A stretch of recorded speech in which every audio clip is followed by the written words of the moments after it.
name is Red George. I'm from Kettle and Stony Point First Nation, Ojibwe Nation. I work in the mediums of acrylic on canvas. I also like to work with pen and ink, and I like to write stories with every painting and picture I create. And this one here is done in the style of the Ojibwe woodland style that allows you to see into the inside of the spirit of the animal here, and that's a hummingbird.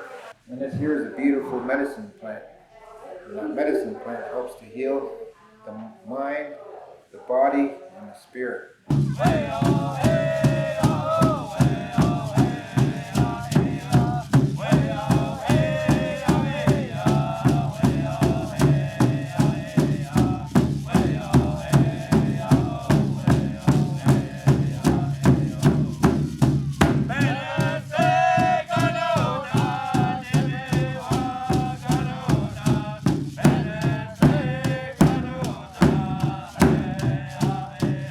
This right here talks about the spirit of two cranes and a lot of symbolism behind the crane. The Ojibwe stories is that the crane is an animal that represents intelligence, and they're very gifted, influential speakers, and they're also symbolize leadership too amongst the tribe, and that's what they help with the people, because some people of the Ojibwe clan within the clan system are part of the crane clan.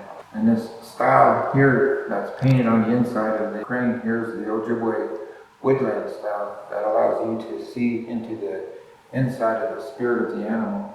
And these cattails right here, they represent the balance in life, that negative balance and that positive balance, and how you weigh that out. And this here is an eagle feather that represents truth and honor and love and respect. And right here represents the spirit of this bird and how they come together in the spirit of life. And this moon here represents the spirituality of the universe. And these stars here represent their dreams. The spirit of the crow is the knowledge keeper of our ancestors. That's what the spirit of the crow possesses and holds within its heart. And these here, they represent the heart and the muscles in the heart in the Ojibwe woodland style, and that spirit of energy that's within. I always enjoy listening to the crow when he has its call. It goes, caw, caw. And they're very gifted talkers.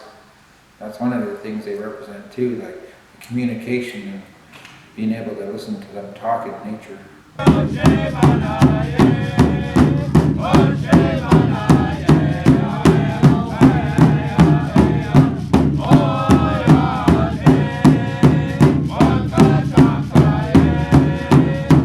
Theresa Altiman Aamjiwnaang.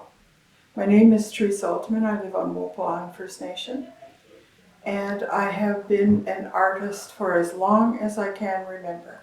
Always, probably as a child, I would draw or sketch. I would do that kind of thing, and then all through my life, I always did drawing. As I got older, even like in school, high school, I was still taking art classes or being in an art class and doing drawing. As I became much older, I realized that I wanted to know more about art and that whole process, and that has always been part of my life. So I then went to an art school and I studied art at the Ontario College of Art in Toronto for 4 years, plus I took an extra year just because I loved it, so that was a good thing. So I work in acrylic, paint with acrylic, and it looks sometimes very much like a watercolor painting. I don't use thick paint in thick, kind of soft and more watercolory. And I guess that's probably mostly what I do, and sometimes I've done work in pencil or I incorporate pencil sometimes into my work, and it's just a very simple form of art, or however I feel about what it is that I see.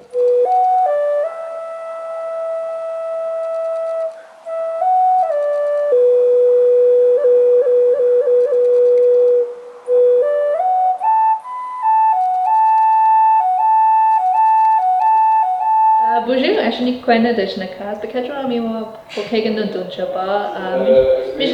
Giggle Dotem. So, for those of you that speak the Anishinaabe language, hello, my name is Ashinique. I am from Walpole Island and Pokagon Band, Potawatomi, and I am Turtle Clan of Fish Family. So I am a contemporary and traditional mixed media artist, and I'm also a dance performer. I have trained under many different classes of dance, so ballet, jazz, hip hop, lyrical, contemporary. The list goes on. I'm also a powwow dancer, so I mostly pertain to jingle dress dancing, but I've also dabbled in fancy shawl and in traditional women's. One of my pieces that I brought in for the Lawrence House today, or for this Three Fires show, was this piece called Home. The story is a couple of weeks ago, right before the show started, a family member of mine had passed away. She was the matriarch of the Soney family, and the evening as she passed, in the clouds, I looked out to the sky over our homeland of Walpole Island, and there was an eagle formation in the clouds. The dark blue clouds, the white head was arising in the sky, and it was during sunset.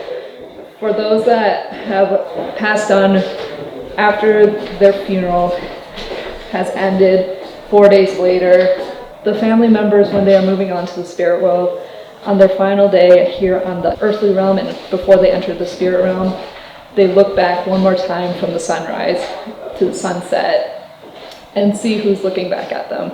So we wave them Bama P, see you later, because we will see them again. I usually work in acrylic mediums for paints, but I've also worked in oils. I've worked with watercolors, charcoals, oil pastels, chalk pastels. I've done ceramic work, I've done metal work, silversmithing. I've done a lot of different mediums. But I also do beadwork, so I like to wear my own earrings a lot of time, but I also do incorporate other artist work as well. Way high, high, way high, high, way high, high, yo ho, way hey, high, high, high, way high, high, way high, high, way high, high, yo ho, way hey, high, high, high, way high, high, way high, high, way high, high. Bonjour, my name is Jill Joseph, Painted Horsewoman.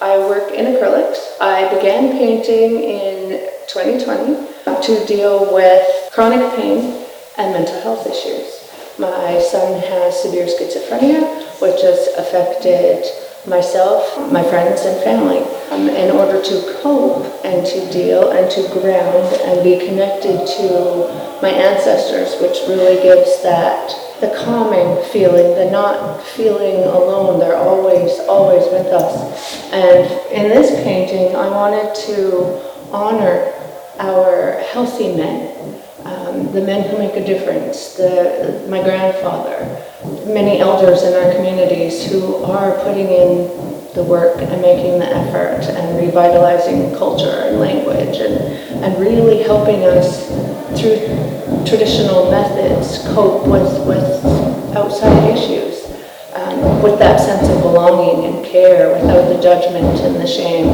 So I really wanted to honor our grandfather teachings and the healthy men in our communities who really bring something special to our healing, to know that we're protected, to feel those cultural roles. Our grandmas and our aunties, I mean, that's always been something so special. But when a lot of us come from broken homes and residential school survivors and all of these things that have broken our homes.